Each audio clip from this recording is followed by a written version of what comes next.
야마노테선에서 본 여성.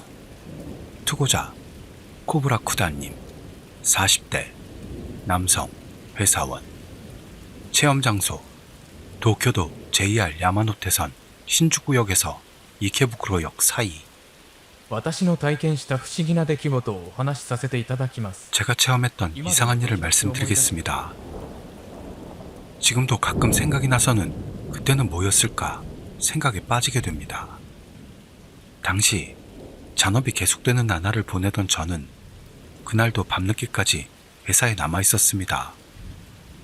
겨우 일을 일단락 짓고 신주쿠역에서 우에노 이케부쿠로 방면 야마노테선에 올라탄 게 밤 11시 45분경이었다고 봅니다. 늦은 시간 탓인지 그날 야마노테선은 평소보다 비어 있었습니다. 제가 탄 차량에는 마주보고 늘어선 좌석에 직장인풍 남자 둘과 젊은 여자 하나가 각각 떨어진 곳에 앉아있을 뿐이었죠. 저도 빈자리에 앉아 스마트폰을 꺼내서 라인이나 메일을 체크하기 시작했습니다. 다음 역인 신오쿠부역에서 아까 말한 젊은 여자가 내렸고 40대 정도의 여성이 새로 탔습니다. 별 신경도 쓰지 않고 저는 그대로 폰만 보고 있었는데요. 왠지 모르는 위화감이 생겨 고개를 들었더니 그 여성이 제 대각선 앞 좌석에 앉아있는 게 눈에 들어왔습니다. 처음에 위화감은 그 여자의 옷이었습니다. 11월 말이라는 추운 시기였는데 얇은 원피스를 입은 모습으로 겉옷 상의도 입지 않고 있습니다. 머리는 어깨 정도까지 오는 길이로 살짝 젖어 있는 것처럼 보였죠. 그리고 그 여성의 자세가 어딘가 부자연스러웠습니다. 등을 곧게 편 채로 양손을 무릎 위에 올려놓고 마치 인형처럼 움직임이 없습니다. 얼굴만은 목을 꺾어 뒤쪽 창문을 향하고 있어서 표정까지는 알 수 없었습니다. 말할 것도 없이 그 부자연스러운 모습에 신경이 가 있는 동안 전철은 다음 역인 다카다노 바바역에 도착. 직장인풍의 남자 둘이 내렸습니다. 역시 저도 모르게 신경이 쓰였겠죠. 아니, 그렇다기보다는 여성을 직접 바라보기도 망설여지고 있었습니다. 그래서 저는 제 뒤쪽 유리창에 비치고 있는 모습을 보고 그 여성의 모습을 확인하자 생각. 뒤를 돌아봤습니다만 이상한 겁니다. 창문에는 제 모습만 비치고 있습니다. 그 여자가 앉아있을 자리에 여자의 모습이 없는 겁니다. 황급히 직접 그 여성 쪽을 돌아보자 여자는 거기에 앉아있습니다. 그런데도 창문에는 보이지 않는 거죠.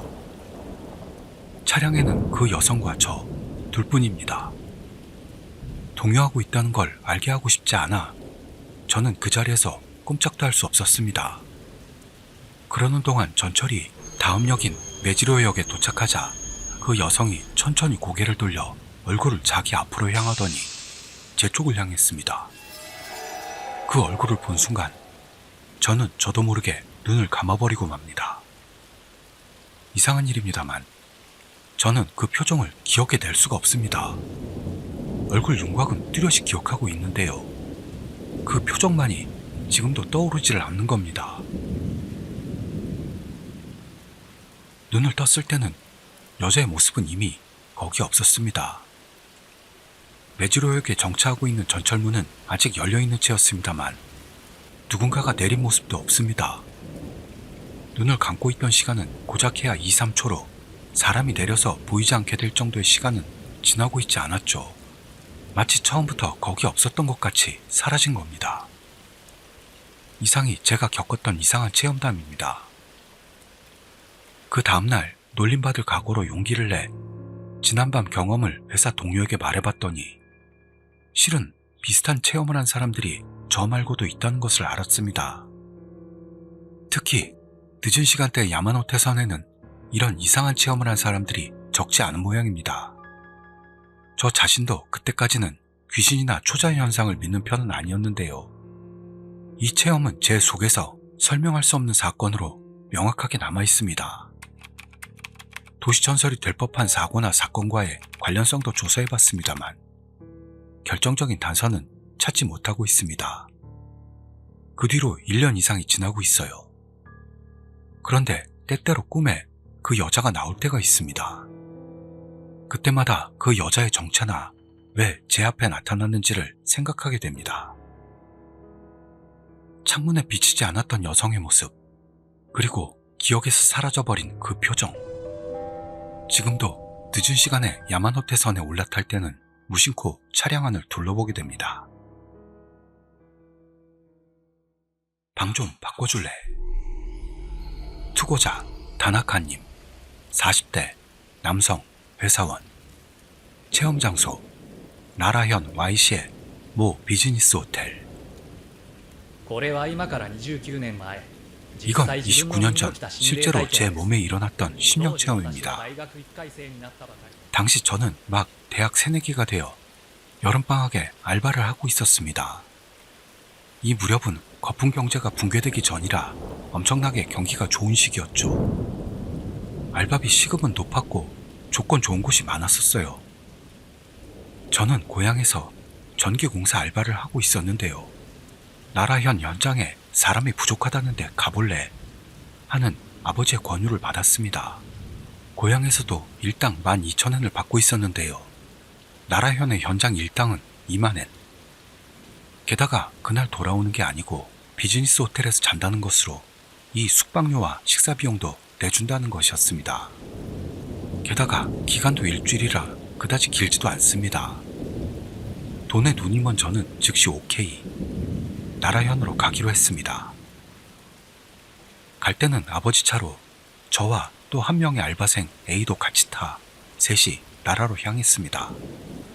아버지는 첫날만 참가하고 그대로 돌아간 뒤 일주일 뒤에 다시 데리러 온다는 것이었습니다.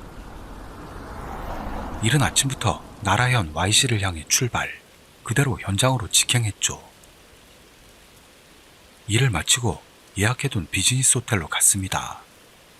덧붙이자면 이 비즈니스 호텔은 긴테츠선 Y역 근처에 있었고 한때 화제가 됐던 1급 건축사인 땡땡씨가 디자인한 비즈니스 호텔이었습니다. 예전 일이라 호텔 이름은 잊어버렸습니다만 뉴스에서 땡땡씨가 디자인한 호텔 소개 영상을 봤고 아 여기다 단박에 알 수 있었습니다. 킨텐츠 Y역 부근의 고층 비즈니스 호텔은 여기밖에 없어서 지역분들이라면 알 거라고 생각합니다. 이미 헐려버려서 지금은 없습니다만요. 무사히 호텔에 도착해 저와 A는 체크인을 마치고 그대로 숙박. 아버지는 일주일 뒤에 데리러 올게 라는 말을 남기고 그대로 차로 돌아갔습니다. 이렇게 비즈니스 호텔과 현장 왕복에만 쏟는 일주일이 시작됐습니다. 우리가 묵었던 곳은 5층이었습니다. A가 복도 끝, 저는 그 옆방이었죠. 숙박 첫날부터 이상은 있었습니다. 어디까지나 지금 생각해보면 입니다만요.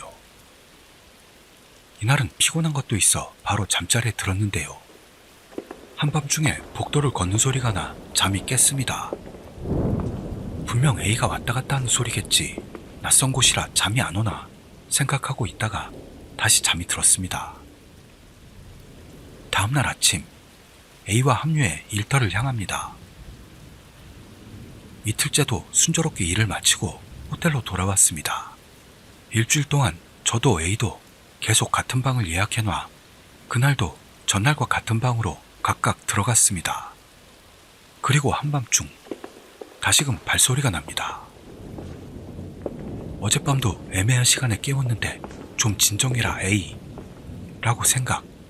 점점 짜증이 나면서도 다시 잠이 듭니다. 그 뒤로도 연일 이 일이 지속됐습니다.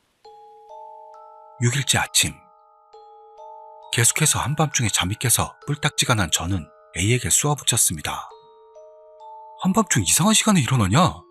발소리가 내 방까지 들려오잖아. 그러자 A의 얼굴에서 왠지 핏기가 가시는 걸 알았습니다. 아, 들렸냐? 미안. 오늘은 방 좀 바꿔줄래?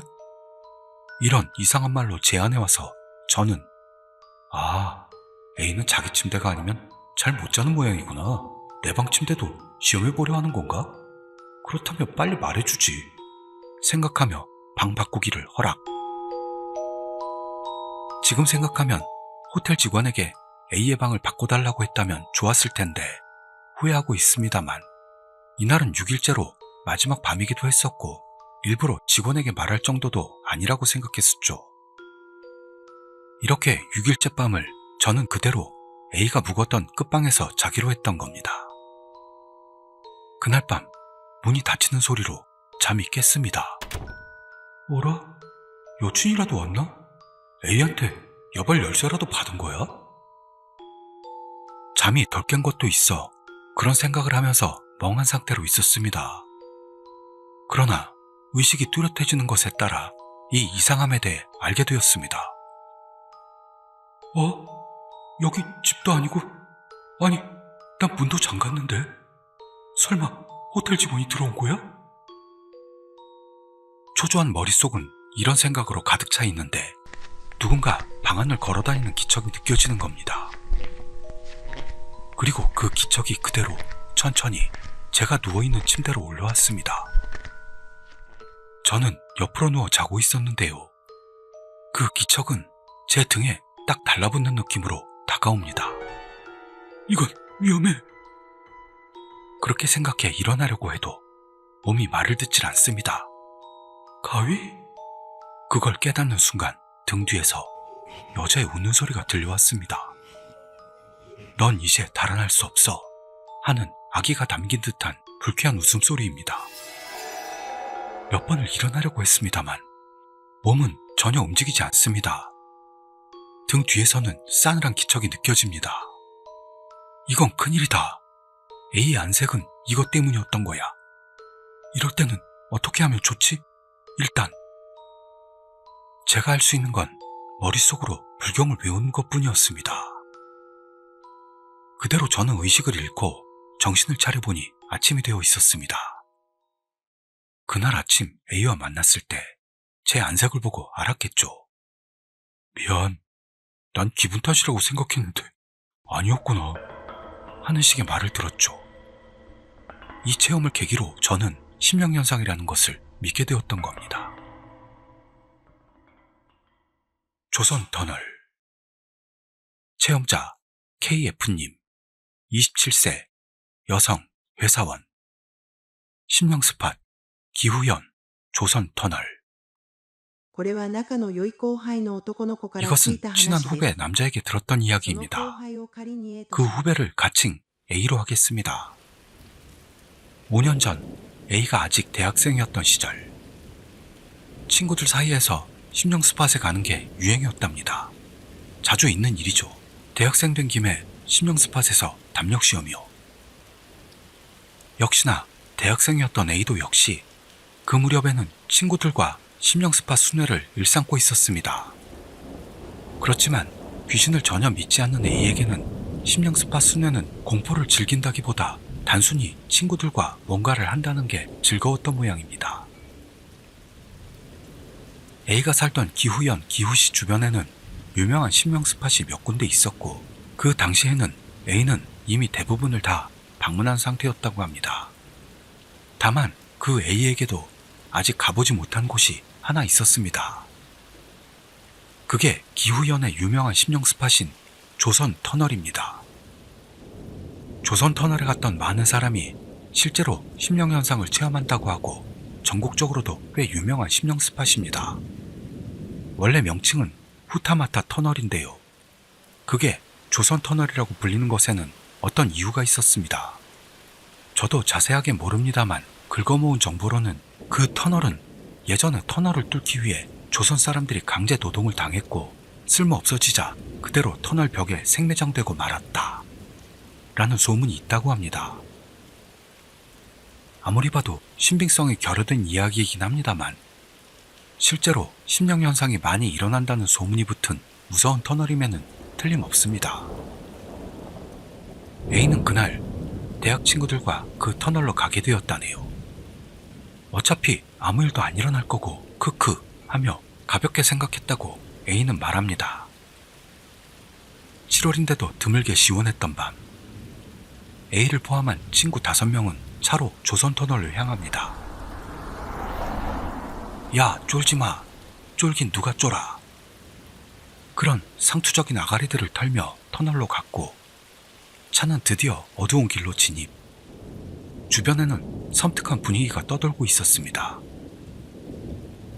정비되지 않은 길에는 당연히 가로등도 없었고 차는 덜컹대며 전조등만을 의지한 채 길을 나아갑니다. 분위기 미쳤네. 진짜 나올 것 같아. 위험해. 바깥 분위기와는 대조적으로 시끄러운 차 안이었는데요. 친구 비만이 왠지 불안한 얼굴을 하고 있었습니다. 야, 비, 왜 그래? 쫄보 자식.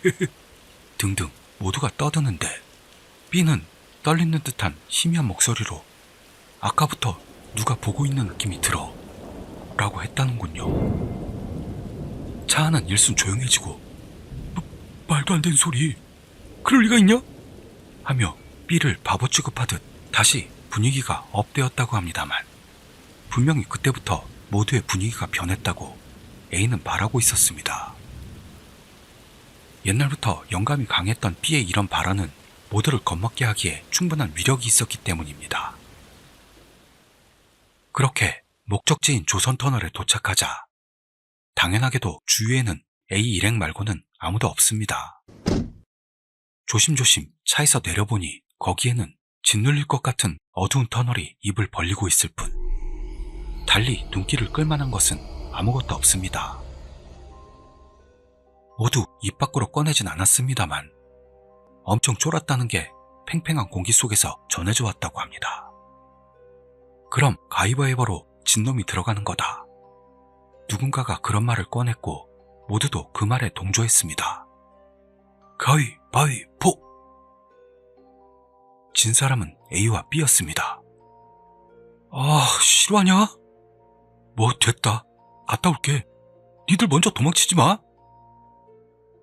엄청 무서웠답니다만 A는 센 척하며 그런 말을 던지고 B와 같이 터널로 들어갔다네요. 안은 어둡고 기분 탓인지 공기도 차갑습니다. 조만까까지 여유 부리던 A도 역시 무서웠답니다만 아까부터 떨고 있던 B 앞에서 약한 소리도 못하고 빨리 보고 밖으로 나가자. B를 끌어당깁니다.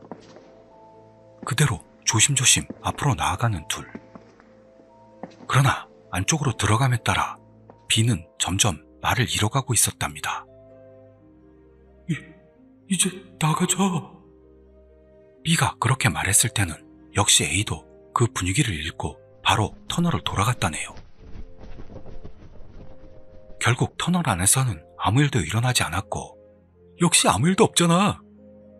모두 내심 안심하며 차에 올라 귀가해 잤다고 합니다. B도 터널을 나오고부터는 조금씩 활기를 찾은 모양입니다. 그렇지만 얼마 지나지 않아 터널에 갔던 멤버들에게 조금씩 묘한 일이 일어나기 시작합니다. 우선 B의 할머니가 돌아가셨습니다. 엄청 건강한 할머니였다는데요. 그건 갑작스러운 일이었다고 합니다. 다른 멤버도 할아버지가 돌아가시거나 사고를 당하거나 병이 들거나 하며 차례로 나쁜 일이 일어났습니다. A도 예외는 아니어서 터널에 가고 일주일 뒤 사고를 당했습니다. 차 사고였는데요. 다행히 다친 사람도 없었고 그렇게 큰 사고로 이어지진 않았답니다. 그러나 그 일주일 뒤 A는 다시 차 사고에 휘말리게 되었던 겁니다. 다른 친구들에게 일어난 불행 등을 포함해 생각하니 A도 역시 얼마 전에 갔던 조선터널을 의심하기 시작합니다. 그러나 결국 그 뒤로는 아무 일도 없었고 터널 일도 점차 잊혀져 갔다고 합니다. 그 이듬해 7월의 일입니다. A는 다시금 차 사고를 일으켰습니다. 추돌 사고였죠. 길에 짐승이 튀어나온 게 원인인 사고였습니다. 게다가 그 다음해 7월 A는 다시 차 사고를 일으켰습니다. 그것도 역시 추돌 사고였죠. 매번 이 시기에 사고가 난다니. 그렇게 생각해 지금까지 났던 사고 날짜를 확인해보자 3년 연속 같은 달 같은 날에 사고를 일으켰다고 합니다. 오싹해진 A는 바로 앵마기를 받으러 갔습니다. 분명히 조선터널에 담력시험 갔던 저주야. 그렇게 말하는 A는 그 이후로는 심령 스팟에 절대 가지 않겠다고 결심했다고 합니다.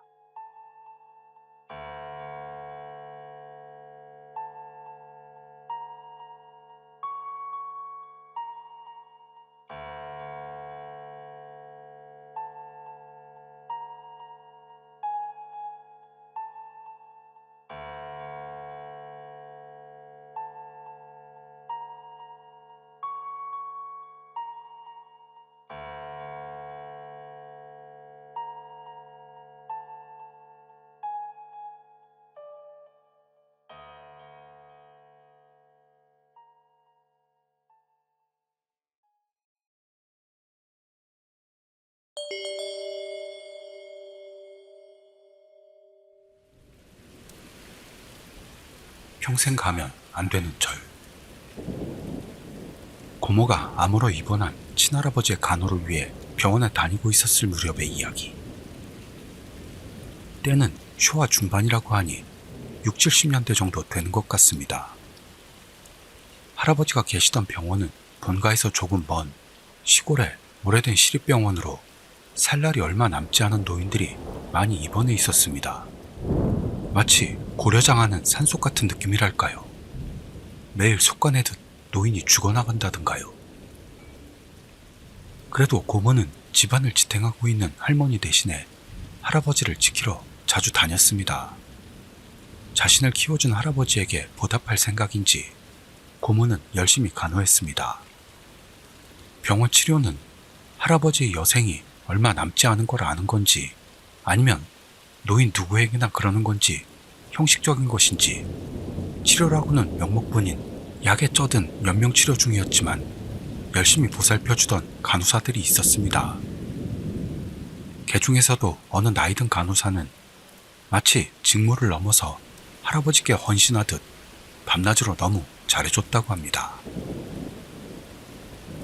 그러다 할아버지도 이젠 무리일까 싶던 어느 가을날, 그 간호사는 할아버지를 보다가 고모에게 사토라는 성씨는 사토가와 관계가 있는 건가요?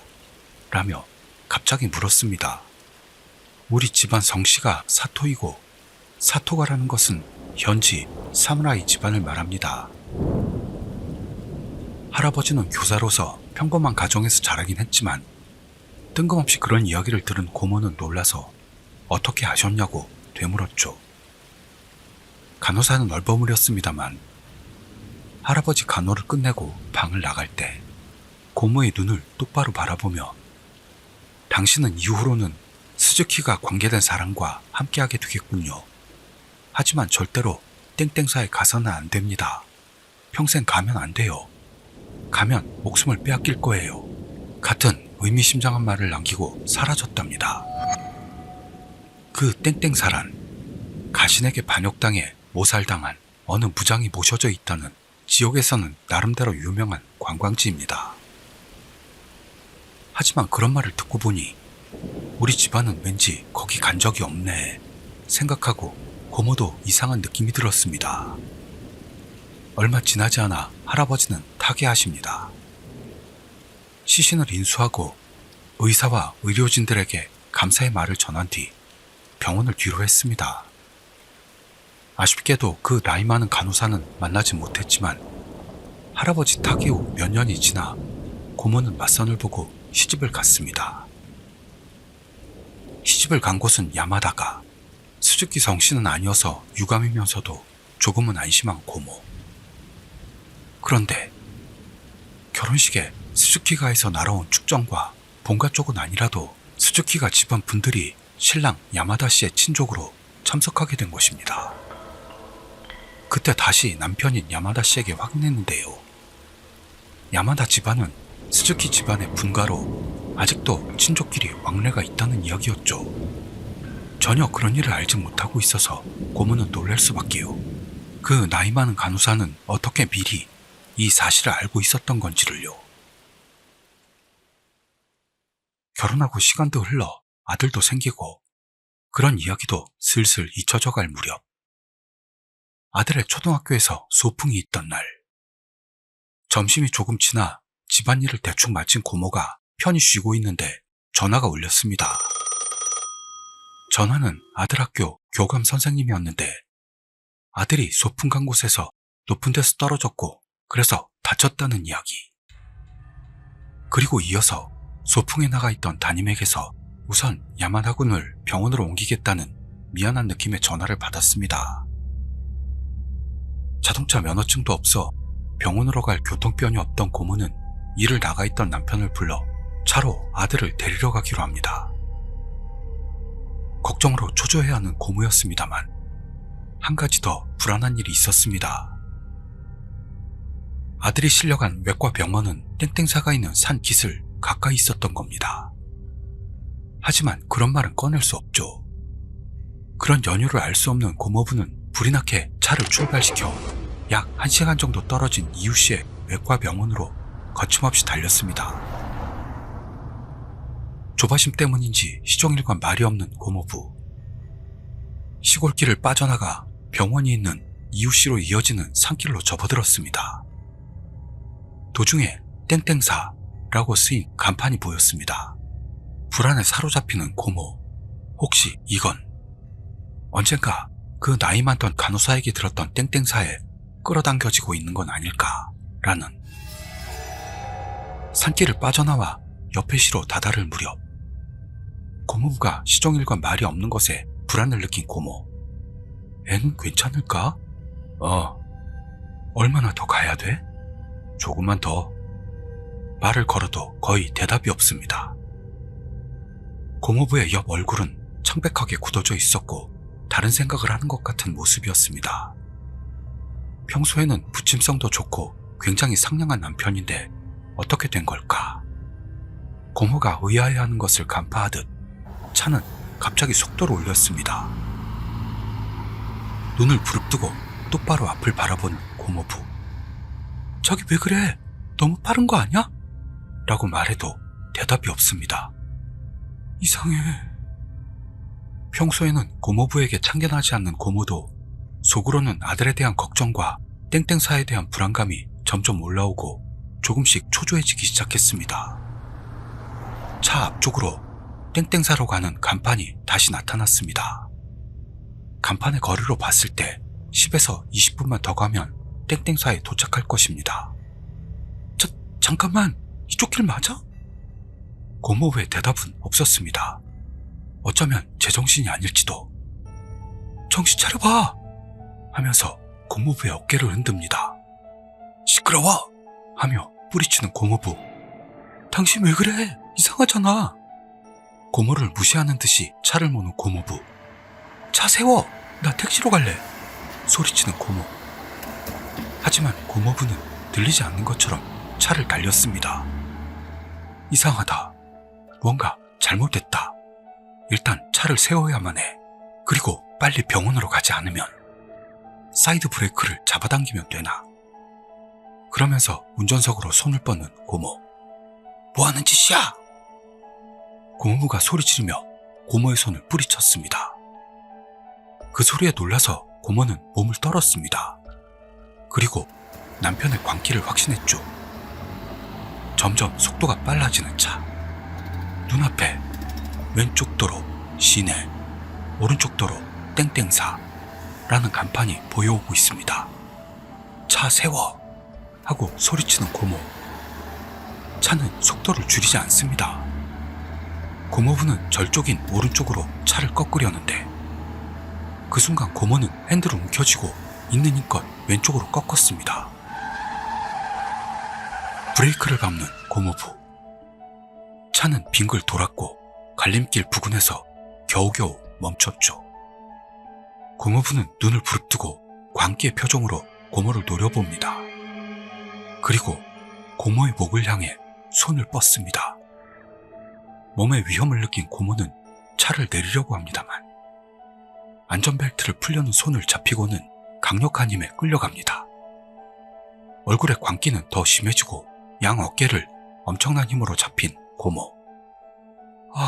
역시 땡땡사에 가지 말았어야 했어.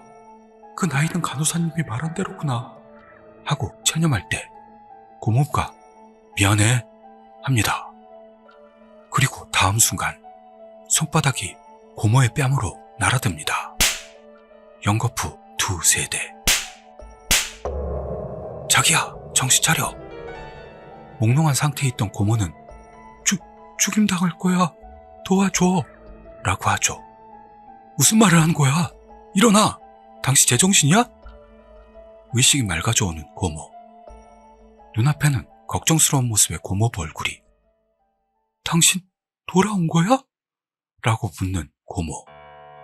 자기야말로 전화 걸려왔을 때부터 뭔가 이상하다고는 생각했지만 어떻게 된 거야 도대체? 자기는 차에 타고 얼마 안 있다가 잠들었어. 그러다 깨어서는 아들의 무사를 기원하러 땡땡사에 가자니 이 주변은 와본 적이 없으니까 살짝 관광하러 가보고 싶다니 하면서 말이야. 그래서 내가 무슨 소리냐고. 우선 애를 데리러 가는 게 먼저라고 했더니 갑자기 화를 내는 거야. 그러더니 이번에는 차를 세우라니 택시 잡아서 땡땡사에 간다느니 하다가 운전까지 방해했어. 결국 갈림길에서 억지로 땡땡절 쪽으로 핸들을 꺾어버렸다고. 브레이크가 좀만 늦었어도 우린 죽었어. 망연자실한 고모. 지금까지 자각하던 것과 완전히 반대입니다. 하지만 그런 말을 들어도 자기는 차에 올라탄 무렵부터의 모든 게 전혀 기억나지 않습니다. 어쨌든 지금은 침착하게 서둘러 외과 병원으로 향하자고. 애가 기다리고 있어. 라는 고모부. 병원으로 가는 길에 고모는 고모부에게 그 나이 많은 간호사에 대해 알려줬습니다. 고모부는 놀라면서 그런 기묘한 이야기도 있냐고 의심했지만 그 이상은 들어주지 않았습니다. 아이는 소풍으로 갔던 공원에 있는 성터의 돌담에서 떨어졌다고 합니다. 머리를 10반을 가까이나 꿰매는 상처였지만 다행히 후유증도 없었고 지금도 건강합니다. 그리고 그 성터는 땡땡사에서 모시는 그 무장의 성이었던 걸 나중에 알았죠. 게다가 처음 학교 쪽의 연락은 담임쌤만 했었고 교감 선생님은 고모에게 전화한 적도 없었다는 걸 나중에 알게 되었습니다. 고모의 집안도 포함 우리 일가는 아직도 땡땡사에 가는 일은 없습니다. 칸노케 언덕. 이 더위에 잘들 지내고 계신가 궁금합니다. 이건 2013년 2채널에 올라왔던 이야기인데요. 한번 들어보시죠. 올해 2월에 일어났던 실화. 내 안에서도 거의 정리가 되어 올립니다. 저는 대학교 4학년으로 취직도 결정되고 학교 생활도 거의 끝나 염원하던 자동차 면허를 따기 위해 면허 합숙에 들어갔습니다. 일본에서는 우리나라와 다르게 면허를 따기 위해 정해진 곳에서 합숙을 한다네요. 내 고향은 관서지방인데 합숙 장소는 주고쿠 지방이었죠. 거기서 고향이 같은 4명의 대학생과 친해졌습니다. 면허 이야기를 나누는 동안 합숙이 끝나면 축하도 겸해 어디로 드라이브라도 가자 하는 이야기가 됩니다. 무사히 전원 면허를 딸 수 있었고 나중에 드라이브 일정 잡자 하고 나서 해산합니다. 나중에 라인으로 서로 연락을 취하면서 일정도 결정됐습니다. 그날 부모님 차를 쓸 수 있는 건 저밖에는 없었어요. 다른 넷은 사는 것도 비교적 가까워 어딘가 모여서 스쿠터로 우리 집까지 오게 되었던 겁니다. 그 넷 중 하나가 알바가 있어서 그날 밤 1시에 우리 집에 도착할 계획이었습니다. 여기부터는 들은 이야기인데요. 넷은 12시에 무사히 모여 모두 스쿠터로 출발했다고 합니다. 한밤중이었기도 해서 차량도 적은 쾌적한 드라이브였다네요. 넷이 교차로에서 나란히 신호대기할 때 신호가 바뀌면 바로 달려서 얼마나 다음 신호에 걸리지 않고 갈 수 있을까 하는 경주 같은 상태가 되었답니다. 경주에 빠져 문득 깨닫고 보니 한 명이 사라졌네요. 셋은 왔던 길을 돌아갔더니 스쿠터를 옆에 세워놓고 난감해하는 모습을 발견합니다. 상태가 안 좋은지 움직이지 않는다고요. 잘 알지도 못하는 넷이었습니다만 그럭저럭 다시 시동을 걸 수 있었습니다. 한 명의 스쿠터 상태가 좋지 않으니 경주는 삼가고 천천히 가자는 이야기가 됐고, 그 녀석 뒤에 셋이 따라붙는 진영으로 달리고 있었습니다. 그러다 아까 고장났던 녀석의 스쿠터도 문제없이 잘 나가고 있었기 때문에 다시금 경주가 시작되고 만 거죠. 알아차렸을 때는 다시 아까 그 하나가 사라져 있었습니다. 또 고장인가 싶어 셋은 다시 돌아가기로. 그러자 역시 스쿠터가 길 옆에 세워져 있었습니다. 아, 또냐 생각했지만 이번에는 거기 있어야 할 본인이 보이지 않는 겁니다. 무슨 일이지 싶은 셋은 스쿠터를 멈추고 주변을 찾아봅니다. 10분 정도 찾아봤는데 찾을 수가 없어 난감해할 때 옆에 논에서 벨소리가 났다고 합니다. 그때 기다려도 올 시간이 지나 내가 전화했던 사람이 바로 그 사라진 녀석이었습니다. 셋은 벨소리에 놀라 논 쪽으로 조심조심 갔죠. 거기는 가로등도 거의 없어 굉장히 어두웠답니다. 그러자 거기에 사라졌던 녀석이 있었습니다. 그때 그의 모습은 마치 무서운 것이라도 보냐 눈을 크게 뜨고 눈물을 흘리면서 오줌을 지리고 있었습니다. 입도 크게 벌린 채 진흙투성이가 되어 논 한가운데쯤에서 우두커니 서 있었다네요. 그를 발견한 셋은 다급하게 불렀는데 전혀 반응은 없었습니다. 모두가 논으로 들어가 진흙투성이가 돼가면서 어떻게든 녀석을 끌고 나왔습니다. 여기서 다른 친구에게 내 전화가 갔고 목욕과 갈아입을 옷을 준비해달라는 말과 오늘 밤 드라이브는 중지라는 말을 들었던 겁니다. 저는 사정도 모르는 채 시키는 대로 준비하고 기다렸죠. 4시 도착한 건 결국 밤 2시가 지나서였던 것 같아요. 넷은 석 대의 스쿠터로 왔습니다. 실종됐던 녀석의 스쿠터는 놔두고 왔다고요. 무도수로 억지로 운전자와 녀석을 묶어둔 상태였습니다. 아직도 정신이 나가 있던 녀석을 우리 넷이 목욕시키고 추리닝을 입혔습니다. 그 무렵에는 서서히 회복되고 있었고 겨우 말할 정도는 되고 있었습니다. 오줌도 지린 상태라 우리는 신경을 써주느라 아까 있었던 일에 대해선 물어보지 않았습니다. 그러는데 띄엄띄엄 말하기 시작했던 겁니다. 다시 스쿠터가 고장났고 길가에 세우고는 모두가 돌아오길 기다렸다는데요. 그러는데 길 건너편 쪽에서 여자가 호련히 나타나서 오라고 손짓했다고 합니다. 가로등이 내리비쳐 굉장히 섬뜩했다네요. 말을 걸어도 전혀 대답도 하지 않고 그저 손짓만 했다는 겁니다. 거기부터는 기억이 없다는 말이었죠. 우리는 떨면서 이야기하는 그에게 아무런 말도 할 수 없어서 그날 밤은 우리 집에서 머물고 날이 밝으면 우리 차로 스쿠터 가지러 가자는 말만 전하고 그대로 자기로 했습니다. 셋은 바로 잠이 들었고 그 녀석도 의외로 푹 잠에 빠졌습니다. 그걸 보고 안심한 저도 어느새 잠들었죠. 그게 아마 밤 3시쯤이었던 것 같아요. 새벽 4시경 누가 말을 걸어서 잠에서 깼습니다. 그건 바로 그 녀석이었습니다. 나 이제 돌아가야 해. 나 가야 돼. 그렇게 말하고 있었습니다. 그런 일이 있었기 때문에 놀랐습니다만 끈질기게 돌아가야만 한다고 해서 저는 모두를 깨워 녀석을 설득하려고 했습니다. 모두가 말렸습니다만 그는 돌아가야 돼 하는 말만 반복할 뿐이었습니다. 결국 결말이 나지 않았고 불안하긴 했지만 집에 도착하면 꼭 전화하라고 당부한 뒤 나머지 중 하나가 스쿠터를 빌려줘 그를 돌려보냈습니다. 많이 불안했습니다. 그렇지만 약 1시간 뒤에 전화가 왔고 무사히 집에 도착했다는 연락이 왔습니다. 스쿠터도 도중에 자기 것으로 갈아탔다고요. 우리는 마음속 깊이 안도하고 어느샌가 다시 잠들고 말았습니다. 10시가 지나서 전화가 온 바람에 잠이 깼습니다. 녀석에게서 온 전화로 좋지 않은 예감이 들었는데 받았더니 여자 목소리였습니다. 전화한 사람은 그의 엄마로 흐느끼면서 녀석이 죽었다고 하는 겁니다.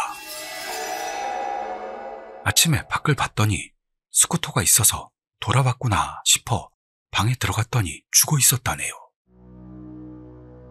놀라서 모두를 깨우고 주소를 물어보고 서둘러 부모님 차로 그의 집을 향했습니다. 집에 도착했더니 경찰이 있었어요. 어머니가 밖으로 나와서 우리를 안으로 들어오라고 했는데요. 경찰이 막았습니다. 지난밤 같이 있었다는 말을 전했더니 더 보여줄 수 없다는 말을 들었습니다. 어머니와도 떨어지게 됐고 의미도 모른 채 밖에서 기다리자니 경찰서로 와줬으면 한다는 말을 듣습니다. 결국 경찰차와 우리 차로 나눠 경찰서로 끌려갔죠. 우리 차 운전도 경찰이 해줬습니다. 취조실 같은 곳에 넷이 앉아 기다리는데 중년 남성이 사진을 들고 들어와 이렇게 말했습니다. 상당한 충격을 받을 수도 있어. 무서운 사람은 보지 않아도 된다. 그리고 사진을 보여줬습니다. 모두가 생각 없이 보고 말았습니다만 정말로 봤던 우리 모두는 놀라서 벌떡 일어서고 맙니다. 사진에는 반듯하게 누워 천장으로 손을 뻗은 채 죽어있는 그의 모습이 찍혀 있었습니다. 눈은 부릅뜨고 눈물을 흘리면서 입에서는 피가 섞인 침이 흘러나와 있었어요. 손은 안개까지 펼쳐져 있었고 핏기가 가셔 새하얗습니다. 중년의 형사가 바로 주머니에 사진을 넣고 그의 모습을 설명해 줬습니다. 사진으로는 알 수 없었지만 그는 오줌도 똥도 지리고 있었고 흰자위도 새빨갛게 충혈되어 있었다고 합니다. 사후 경직이라고는 생각하지 못할 정도로 손과 팔이 경직되어 있었다고요. 또한 어깨가 위에서 억지로 끌어당긴 것처럼 양쪽 모두 빠져 있었답니다. 제일 기억나는 건 어깨가 빠졌는데 왜 손이 천정을 향한 채였는가 전혀 알 수가 없다. 중얼거리던 일이었습니다. 우리는 떨면서 지난밤 이야기를 했습니다. 중년 형사는 잠자코 끝까지 들어줬죠. 우리 이야기가 끝나자 형사는 한마디. 돈이 있는 곳과 처음에 그의 스쿠터가 고장난 곳은 어딘지 하는 것만 물었습니다. 우리 중 하나가 지도로 장소를 알려줬더니 형사는 거긴가 중얼거렸습니다. 그 후 간단한 조서 같은 걸 쓰고 각자의 집으로 돌아갔죠. 스쿠터도 경찰이 가져온 모양이었습니다. 다음날 대표로 제가 아버지와 같이 녀석의 부모님에게 이야기하러 갔습니다. 그쪽 부모님도 경찰에게 사정을 들은 듯 그저 조용히 울고만 있을 뿐이었습니다. 결국 부검은 부모님이 거부한 바람에 그의 사인은 심근경색으로 결정났습니다. 그리고 그의 장례식이 있었고 아버지와 친구들과 참석했습니다. 분양을 하기 위해 그의 영정 앞까지 갔더니 관이 없었습니다. 그대로 분양을 마쳤습니다만 그때 돌려보내지 않았다면 하는 후회가 너무 심해 어떻게든 그에게 사죄하고 싶었기 때문에 큰맘 먹고 그의 부모님에게 물었습니다. 그러자 녀석의 관은 재단 뒤에 있다는 겁니다. 보게 해달라고 애원해도 거절당했습니다. 무례하다고는 생각했지만요. 계속 부탁했더니 마지못해 승낙해 주었습니다. 장례식이 끝날 때까지는 안 된다고 해서 끝날 때까지 우리 모두가 기다렸습니다. 이윽고 장례식이 끝나고 그의 부모님이 불러 가봤더니 거기에는 관은 없었고 상자가 있었던 겁니다. 높이 2m 정도로 길이도 2m 정도. 폭은 일반 관과 똑같은 폭이었습니다. 양쪽으로 여는 여닫이 문이 옆면에 붙어 있었습니다. 장식도 일절 없고 그냥 나무 상자로만 보였죠. 솔직히 우리도 보기가 힘듭니다. 볼 각오가 된 분만 아들을 보도록 해주세요. 하는 부모님. 솔직히 다리가 후들거렸지만 좋지 않은 예감이 들면서도 저는 그 문을 열었습니다. 예상대로 녀석은 그 사진대로의 모습으로 거기에 있었습니다. 손은 쭉 편 채였고 아마도 눈꺼풀은 감길 수 없었는지 눈 부분에는 흰 천이 덮어 씌워져 있었습니다. 저도 모르게 히히 하는 소리가 나올 뻔했죠. 우리 아버지를 포함 모두가 봤는데요. 모두 마찬가지 반응을 보였고 개 중에는 너무 놀라 서 있지 못하는 놈도 있었습니다. 전부가 만남을 마치고 그에게 사죄한 뒤 녀석의 부모님이 사정 설명을 해줬습니다. 팔을 내리기에는 이미 어깨뼈도 빠져 있었기 때문에 양팔을 어깨부터 절단할 수밖에 없었다. 눈꺼풀도 마치 피부가 거기만 사라진 것처럼 변해 닫을 수가 없었다는 것. 우리는 그저 울면서 그 말을 들으며 부모님에게 사죄했습니다. 녀석의 부모님은 너희들 탓이 아니다 라고 계속 말했습니다만 우리는 계속해서 사죄드릴 수밖에 없었죠. 그 뒤 울면서 아버지에게 끌려 집으로 돌아왔습니다. 아버지가 돌아오는 차 안에서 문득 경찰서에서 중년 형사가 했던 것과 똑같은 질문을 해옵니다. 지도로 설명을 들었기 때문에 대충 장소를 말했더니 아버지도 거기냐 하고 중얼거렸습니다. 그 자리에서는 들을 엄두가 나지 않아 그날은 거기서 대화 종료. 녀석의 사구제가 끝나고 나서 아버지에게 장례식 날 일을 물어봤습니다. 아버지는 그냥 이야기려니 하고 들어라 하는 전제를 두고 알려줬죠. 할아버지가 아버지에게 들려줬던 이야기라는 모양입니다. 아마 그 녀석의 스쿠터가 처음 고장난 곳은 칸노케 자카라고 불리는 곳일 것이다 라는 겁니다. 지금은 칸노케라고 불리지만 예전에는 칸오케 자카라고 불렸다. 적어도 할아버지가 어릴 때는 그랬었다 하는 말입니다.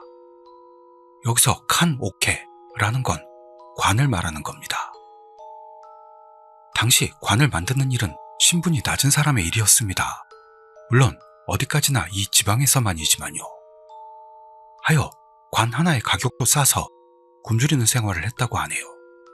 게다가 차별까지도 있어 꽤 억압당한 모양입니다. 그런 일로 유일하게 돈을 벌 수 있던 게 특별 제작품이었습니다.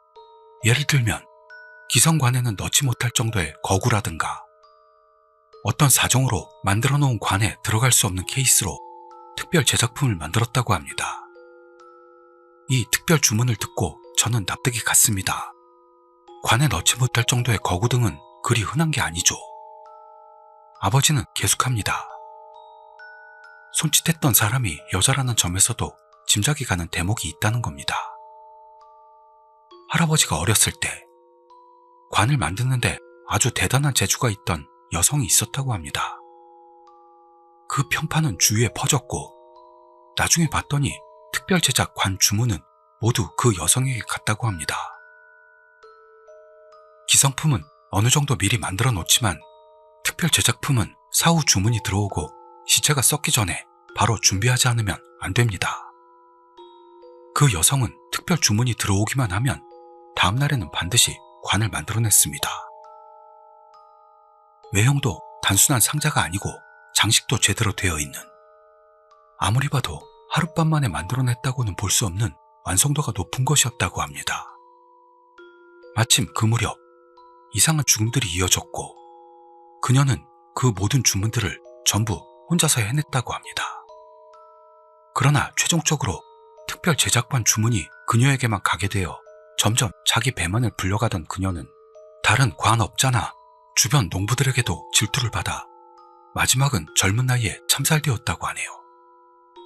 많은 농기구와 공구로 원형을 알아보지 못할 정도로 처참하게 죽임을 당하고 논밭에 거름이 되었다고 합니다. 아버지는 여기부터는 본인 예상이라면서 아마도 녀석이 논 안에서 굳어있던 것도 그 탓은 아닐까, 손짓하던 여성은 그 여성은 아니었을까 라는 거죠. 지나친 생각일까 싶은데 지금부터는 할아버지가 만든 이야기일지도 몰라. 지금까지 이야기는 아는 사람도 많겠지만 여기부터의 이야기는 할아버지에게만 들었던 이야기야 하더니 아버지는 계속합니다. 그 여성이 죽은 뒤 죽인 관업자들이 그 여자 집으로 들이닥쳤다고 합니다. 대체 어떻게 특별 제작품을 그런 단시간에 만들 수 있었을까? 특수 도구나 방법이라도 있던 건 아닐까? 하고 찾았다는 모양입니다. 그러자 집에는 갓 만든 특별 제작관들과 본 적도 없는 재단이 있었다는 겁니다. 특별 제작품이라고는 해도 죽는 방식은 제각각이기 때문에 하나하나의 크기나 형태가 다르죠. 그런데도 불구하고 그녀가 특제품을 미리 만들어 놓은 걸 모두가 수상하게 생각했다고 합니다. 그러던 중 이상한 죽음이 또 일어났습니다. 관업자들은 설마 하는 생각에 그녀가 미리 만들어 놓은 관을 보러 갔더니 아주 정확하게 딱 들어맞는 것 같았죠. 어쩌면 그녀가 특제품 주문을 받을 수 있도록 어떤 방법이나 주술로 이상한 죽음을 일으켰던 건지도 모릅니다. 그리고 그게 이번에 죽은 제 친구에게 우연히 내린 건 아닐까. 그런 생각이 들어 말문을 닫고 말았습니다. 죽은 녀석의 부모님은 우리 고향 출신이 아니라서 그 이야기는 모를 거라 봅니다. 친구들에게도 말하지 않고 있습니다.